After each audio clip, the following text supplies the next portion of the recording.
নমস্কাৰ ৰাইজ। আজি এয়া মাটিমাহৰ দাইল বনাবলৈ ওলাইছোঁ। তাৰ কাৰণে এনেকৈ মাটিমাহৰ দাইলখিনি ইয়াতে চচপেনটোত লৈ পিনে পানীৰে অলপ দেৰি তিয়াই থ'ব লাগিব।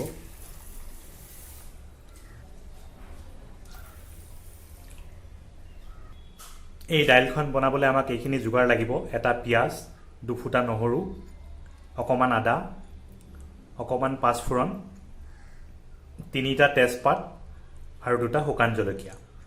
এতিয়া আমি দাইলখিনি ধুই লৈ কুকাৰত বহুৱাই দিব লাগিব। দাইলখিনি ধুই পিনে এনেকৈ কুকাৰত দি ল'লোঁ। এতিয়া আমি ইয়াত জোখমতে নিমখ দি দিম।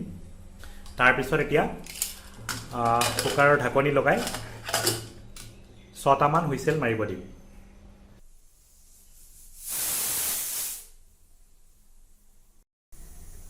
কুকাৰৰ হুইচেল মাৰা হৈ গ'ল আৰু এইফালে আমাৰ এই বস্তুখিনি ৰেডি হৈ আছে।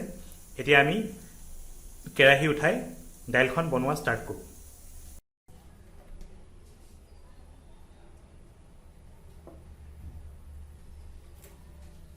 তেল গৰম হোৱাৰ লগে লগে এটা এটাকৈ বস্তুবোৰ দি যাম। এতিয়া প্ৰথমতে এয়া দিছোঁ নহৰু, তাৰপিছত আদা,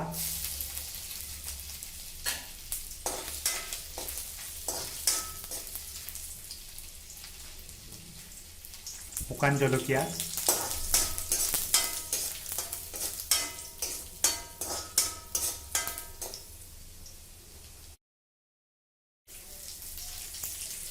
তেজপাত,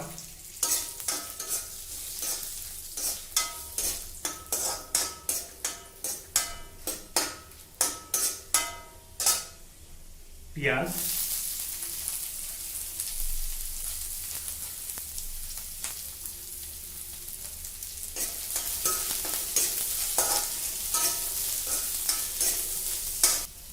পাঁচফোৰণ,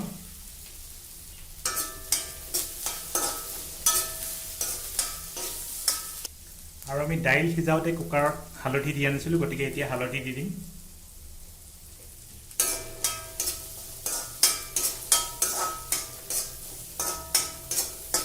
সেইখিনি ভালকৈ ফ্ৰাই হোৱাৰ পিছত এতিয়া আমি দাইলখিনি ইয়াত দি দিম।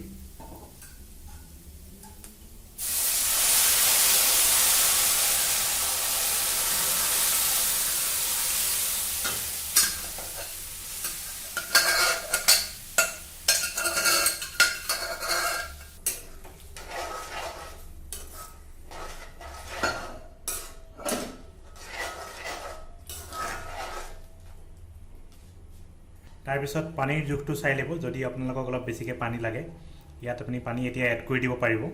মই অকণমান এড কৰি দিম এতিয়া কুকাৰটোতে লৈ পিনে। তাৰপিছত এতিয়া অলপ দেৰি ভালকৈ উতলিবলৈ দিম।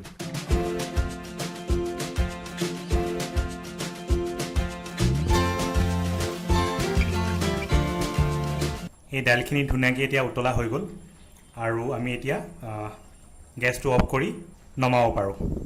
গেছটো অফ কৰি দিলোঁ আৰু এয়া আমাৰ আজিৰ মাটিমাহৰ দাইল খাবলৈ ৰেডি। আশা কৰোঁ আজিৰ ৰেচিপিটো চাই আপোনালোকে ভাল পালে।